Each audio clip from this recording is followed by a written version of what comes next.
Okay, welcome to part 2 of SDS-PAGE. And I still haven't told you what the abbreviation means. Well, that's what I'm getting ready to do in this video. We're going to dive a little deeper into the world of the SDS-PAGE. And ta-da! Here is Mr. SDS-PAGE himself. So SDS-PAGE stands for, and hint, you know it's going to be a quiz question. You might as well write it down and be ready for it. SDS-PAGE means S for sodium, D for dodecyl, S for sulfate, P for poly, A for acrylamide, G for gel, and E for electrophoresis. Sodium dodecyl sulfate, polyacrylamide, gel, electrophoresis. Woo! Woo! What a mouthful! So, like I said in the last video, guys, it's probably going to be good for you to do the electrophoresis lab first before you do this one. Because, as you can see in the name, the GE is going to stand for not General Electric. It stands for gel electrophoresis. So, like gel electrophoresis, we have some kind of little jelly slab that we have poured and molded. And that little jelly slab is going to hold samples, and those samples are going to migrate and move through the little jelly slab until it goes to the side that has more of a positive area.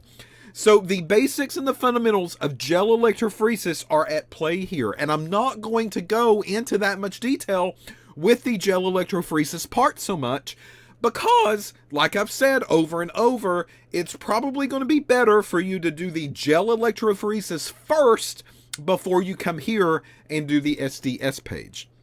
So, sodium dodecyl sulfate, what is that? Well, do,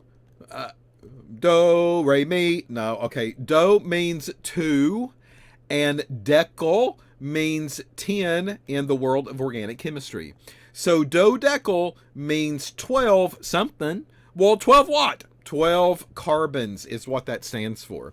So sodium, of course, is going to be Na, and then dodecyl is 12 carbons, and then sulfate is SO4 most of the time, right? SO4 with a -2 charge.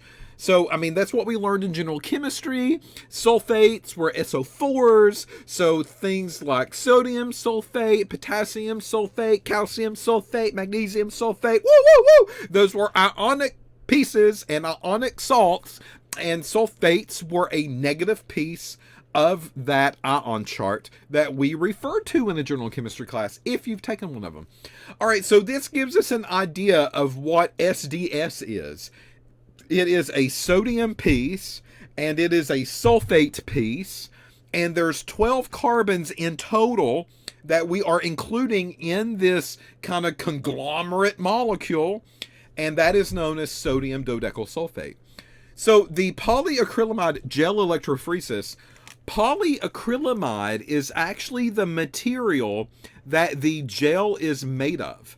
So if you've done the gel electrophoresis beforehand, you know that in that experiment you used agarose.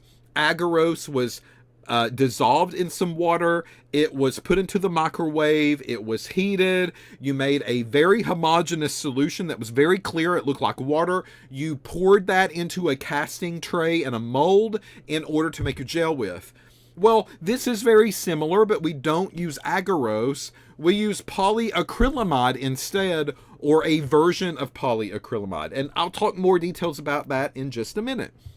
So that is the abbreviation of SDS-PAGE. And you know that I'm going to answer or ask a quiz question. You know that it's coming, so have it ready. You know good and well it's going to be there. And this is a pretty long word or words that you've got to remember in order to answer that question correctly. So have it conveniently placed. You should not miss this one at all.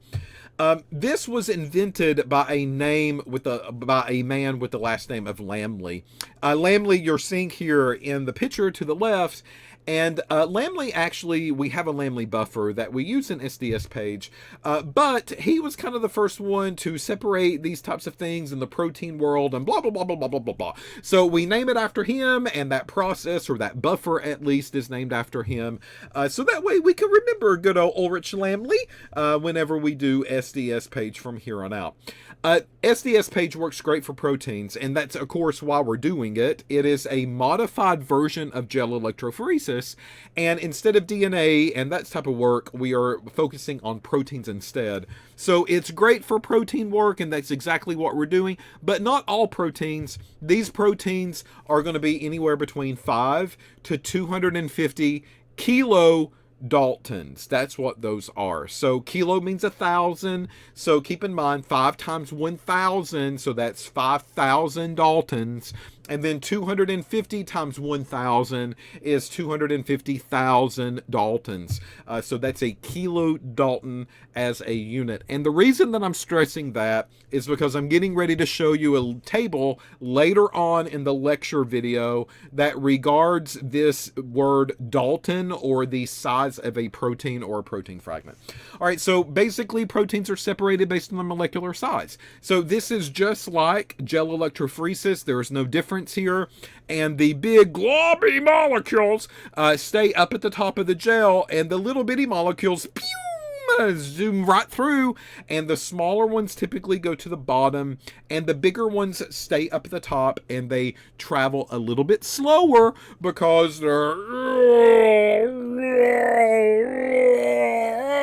that's how they kind of move through the gel. And then the little tiny ones can get in and go and then away they go, and you never see them again. So again, same way as gel electrophoresis, there's no difference. This is gel electrophoresis.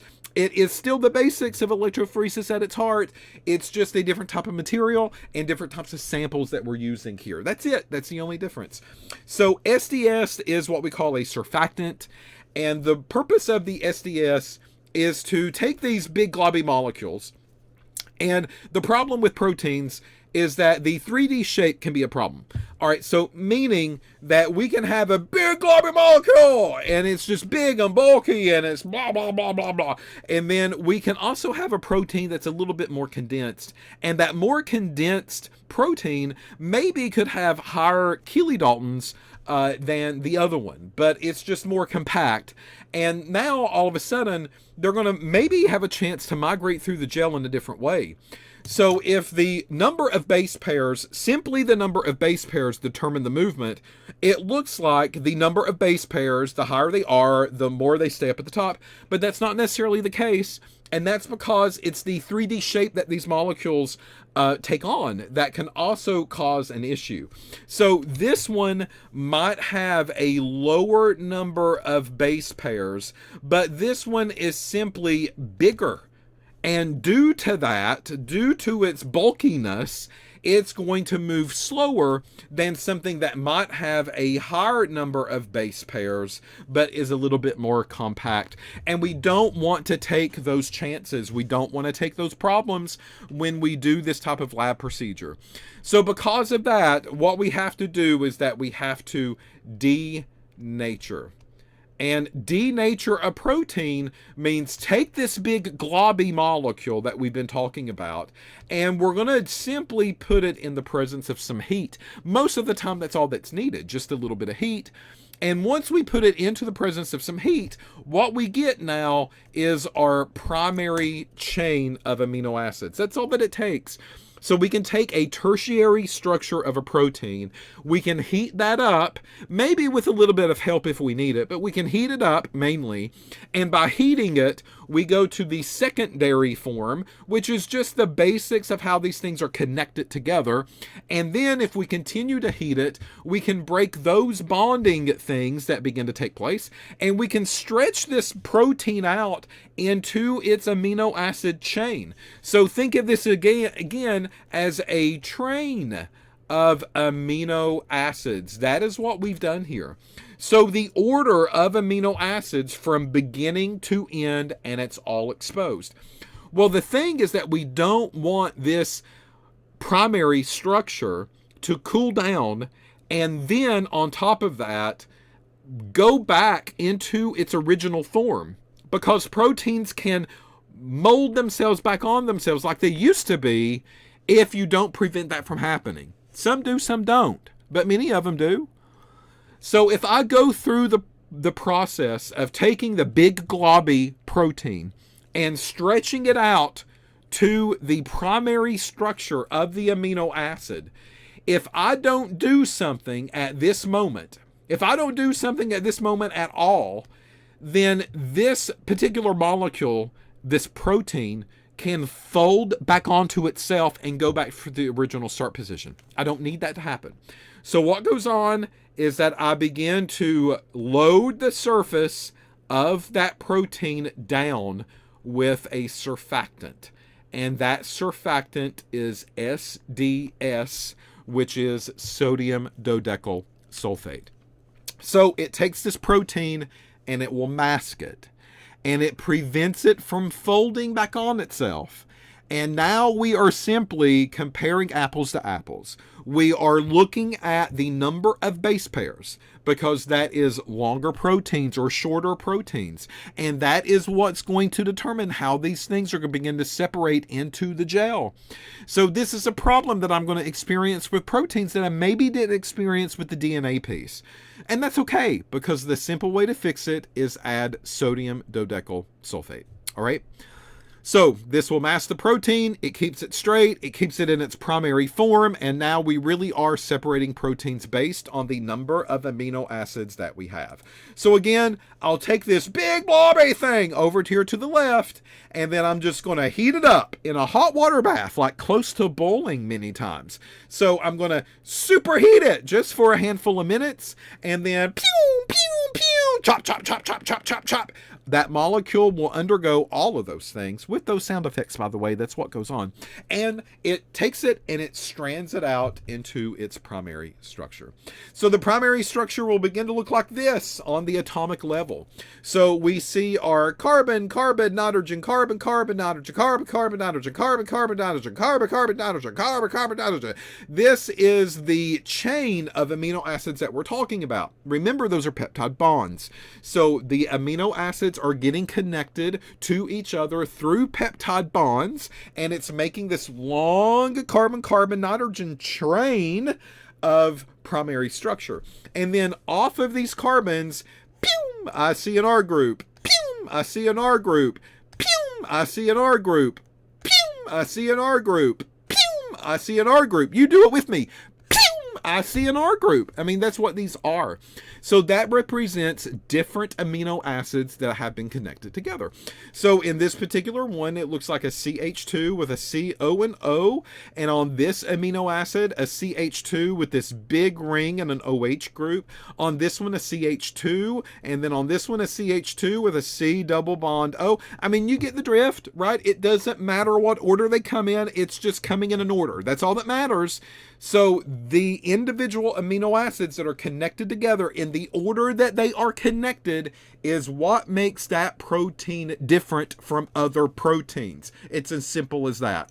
So if I go through this trouble of stretching the protein out and getting it denatured and getting it heated and getting it this big long rope again that has been untangled, I don't want to tangle it back. It is like freaking Christmas time when I go to the attic and I get those Christmas lights down and I start to unwrap them and put them around the tree. I get so angry and mad because those Christmas lights are always knotted up and twisted on each other. That is 3D tertiary shape of structures. That's what that is.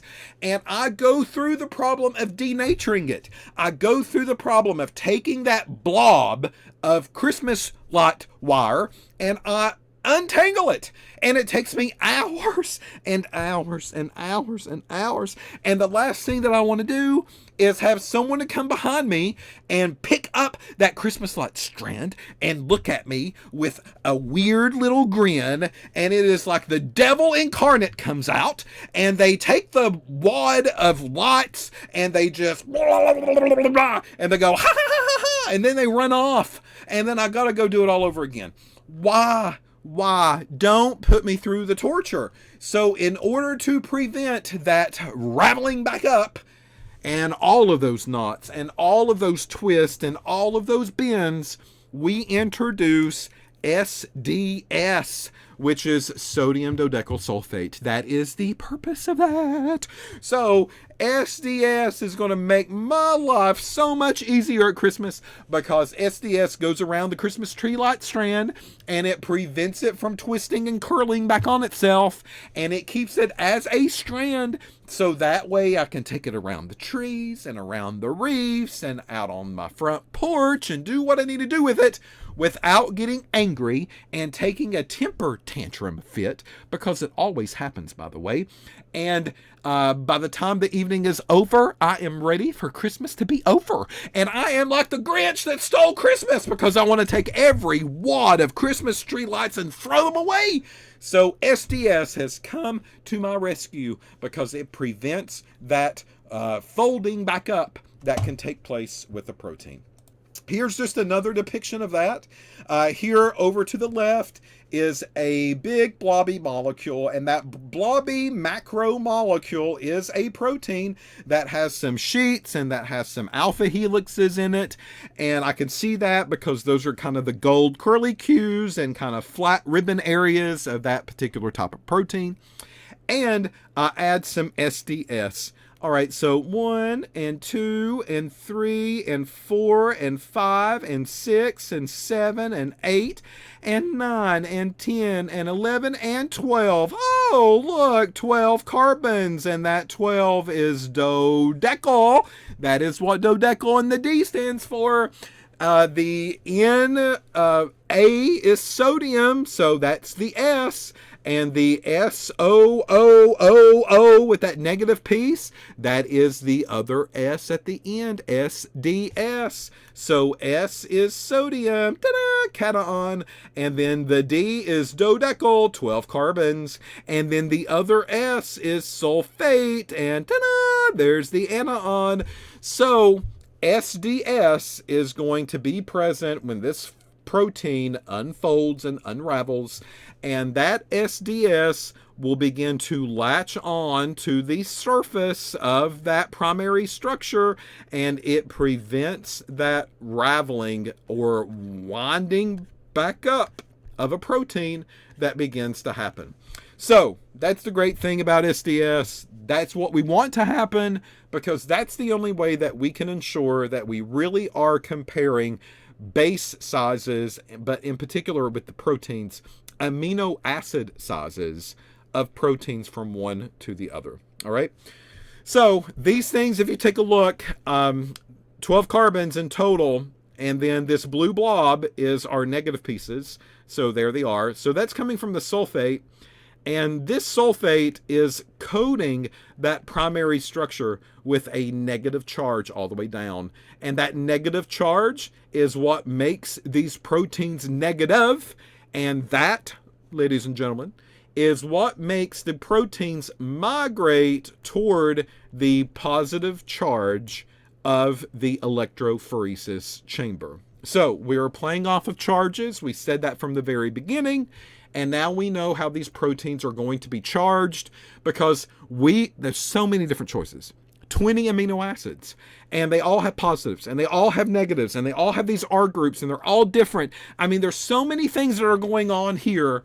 We've got to be able to get to a point where we can just, in a way, kind of wash it all clean with a blank slate and have everything in a way with the same charge, and we're just looking at how big these pieces are. And in order to do that, SDS will help you with that. So everything becomes negative. All proteins become negative. The same way, it's the number of base pairs, how big they are, which will help them travel through the system. Here finally is a picture of an SDS-PAGE setup. If you've done electrophoresis, you're going to see, not too many things surprising here. I mean, maybe, but one of the things, of course, that you'll see is that these are vertical in position. They are not horizontal, so that means they're straight up and down. So our samples are going to go up here at the top. You can probably see that sample blue right here, or greens all the way across. So our samples are going to be loaded up from the top, and they are going to be in a vertical position.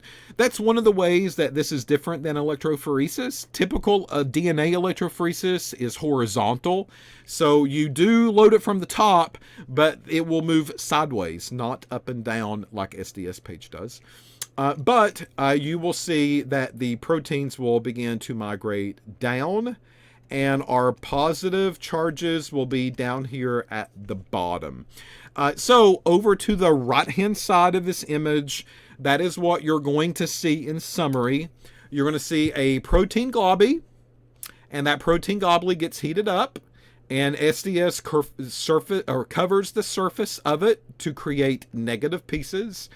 And those proteins, or mix of proteins, will then be loaded down into the wells, and our electrophoresis will be turned on, and that electrophoresis will migrate down just kind of like it did in electrophoresis in a way.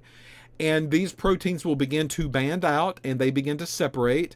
And this one has a certain size of amino acid, and this one has a different amino acid size, and that one has a different amino acid size. They're all different, and we can use a ladder to compare them to see what we have and what we don't have. So again, the basics of electrophoresis are all here.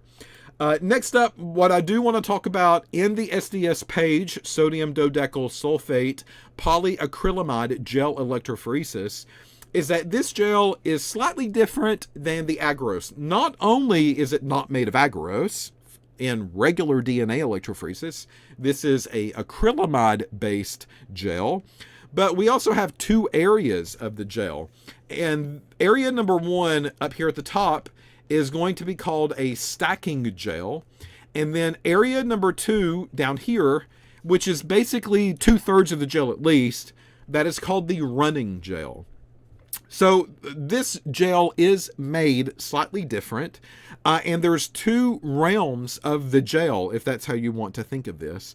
The first part of that gel up at the very top, this is where you're going to put your samples in. So my samples are going to go into these wells, and they're going to hang out there in those wells until I turn the electrophoresis on. So they're not going to move.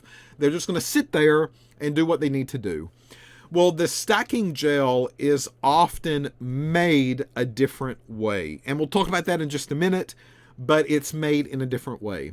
So what happens in the stacking gel is that when I turn the system on, this is going to allow the proteins to suck into the gel very quickly. But the issue here is that no separation really happens in the stacking gel area. What goes on is that this stacking gel is just allowing my proteins to go into the gel as quickly as possible. If I start this off with a very concentrated gel that has a very big problem getting proteins on the inside of it, then I might not get the best separation here. So the stacking gel is often almost like a head start. So everything goes in quite easily. Everything is loaded up pretty much at one time. There's no fight. There's no holdback that the gel's doing with the proteins. It just literally sucks the proteins in and gets them prepared for the running gel. When the proteins finally make it to the running gel, this finally is where separation normally takes place. So the running gel is a little bit more stubborn. The running gel puts up more of a fight with the proteins, and it holds the bigger proteins back, and the smaller proteins can escape and go through without an issue, or a little bit easier at least. But your separation takes place in the lower 2/3 part of the gel, not up at the top in what we call the stacking gel. There is a plastic or glass case that goes on the front and the back. We use plastic ones, not glass ones, and that's fine. And then the gel is actually in between here. So this gel is loaded in between the front plate and the back plate. As you can imagine, if you put free like agarose gel straight up and down, that gel is going to fall over and it's going to break. There's no support there for that gel to be held up in a vertical position. So because of that, in SDS-PAGE, we need support and we need to hold things up during that time that we have it in the chamber. So that's the front plate and the back plate. It provides some support so that way the gel doesn't fall over and that way the gel doesn't break. These gels are much thinner than the agarose gel. That's just how they're made. It doesn't need a lot of material to separate these gels with. So very thin gel is going to be located between the front and the back plate here of an SDS cassette. So that's what we call that, our PAGE cassette or our SDS cassette, but they are referred to as cassettes because very often we order these, we actually don't make them. They're a problem to make, so we'll just order them and call them a day. It's not a big deal, right? Just like a gel electrophoresis, this also needs a buffer. So these buffers are often different than electrophoresis, slightly different. So they're made up of different pieces and parts, but a buffer does what a buffer does, right? There's always negative pieces. There's always positive pieces. There's always a little bit of acid. There's always a little bit of base. It controls the pH of the solutions that this gel and the samples are going to be exposed to. So the idea and the concept of the buffer is not any different than any other time that we use one. Here, though, it's just made up of some different stuff that's commonly used for SDS-PAGE. So vertical electrophoresis, we are using acrylamide and bisacrylamide in order to separate these proteins with, maybe in different concentrations, in different percentages. We can make these gels slightly different from one to the next depending on what we need to separate, but acrylamide-based gels is what we're after, and of course that's what the A for acrylamide stands for. Vertical electrophoresis, so straight up and down, we've talked about that. Proteins are surrounded by SDS, so that way they all get a negative charge. That has to be done beforehand. Next up, it travels to the cation side of the house, so it will migrate to the positive electrode, and that positive electrode is often red color. So our red one is really, just like in gel electrophoresis, that is designated with the positive charged species or the side, and these negatives will migrate to that side. So the concentration is going to affect the travel, the cross-linking affects the travel, and of course, smaller moves faster. So concentration of what? Well, it's the concentration of acrylamide that we are using, because just like in gel electrophoresis with the agarose, we can make these gels or order these gels in different percentages, really low or really high. It just really depends on what we need. The cross-linking that we're talking about is the cross-linking between the acrylamide and the bisacrylamide. These create like a lattice, and that lattice is a cross-link. And the more cross-links, the more lattice is present and the more holes that the proteins have to go through. If that cross-linking is not as heavy, then there's not as many lattice pieces that the compounds have to go through. And because of that, they can maybe go through a little bit faster, not slower. So all of these things play a role in the way that things separate when we run SDS-PAGE on those samples. As far as stacking gel and the running gel, right? I said 1/3 and 2/3 most of the time. The stacking gels, again, are made differently, and they are often what we would call weaker. So if you look at the concentration here of the tris HCl, 0.125 molarity, and then we increase that in the running gel because we need more power and more oomph in order to separate these proteins out in that area. pH of 6.8 is here, and the pH changes down here to 8.8. This is a 5% acrylamide, and we go to 12% acrylamide in the running gel. So again, we're increasing the strength, we're increasing the power of the gel in the running gel. And that, once more, is the 2/3 makeup, give or take a little bit, of the SDS-PAGE gel that we are using in our lab experiment. Now, the concentrations that you see here, the 5% and the 12, or the 0.125 and the 0.375, they don't have to be the same in this picture, right? there are tons of different choices that are out there for SDS-PAGE gels. You just got to look at what's there. So these acrylamide gels could be different percentages, both in the stacking and in the running areas of the gels. It is customizable. You can tell maybe a company what you want and they'll make it and they'll send it to you. It won't be cheap, but they can do that. Or you can order pretty standard stock ones that will work for a general type of protein if you're doing kind of like an intro to SDS-PAGE, which is kind of what we're doing here as far as a lab activity goes. All right, so that's what you're seeing kind of here to the left. Up here at the top is our sample, and our sample, when the voltage is applied, gets sucked in pretty quickly. There's not a lot of separation that goes on here. Actually, it condenses that sample more than anything. And then as it migrates through the stacking gel, it actually condenses a little bit more. Everything runs and it goes into the gel as much as possible. So that way everyone kind of gets a head start, but sooner or later things catch up.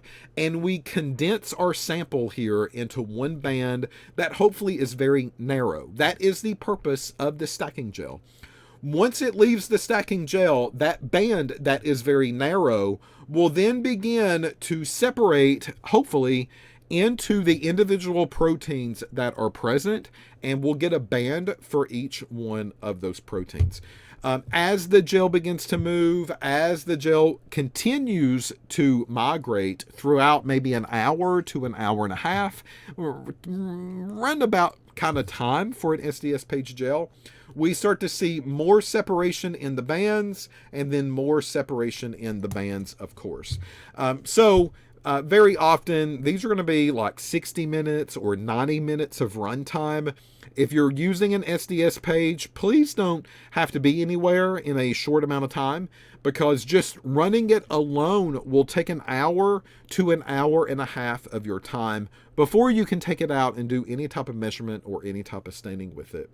So the longer the better, and just like before, the idea is low and slow. That's what this is. So low and slow is where it's at. That's what I want with my SDS-PAGE gel. Do not rush them, because you'll be sorry when you get your data. All right, so in the next video, we'll continue to talk about SDS-PAGE, and then we'll focus more on what we're actually doing with this particular lab experiment as far as samples go.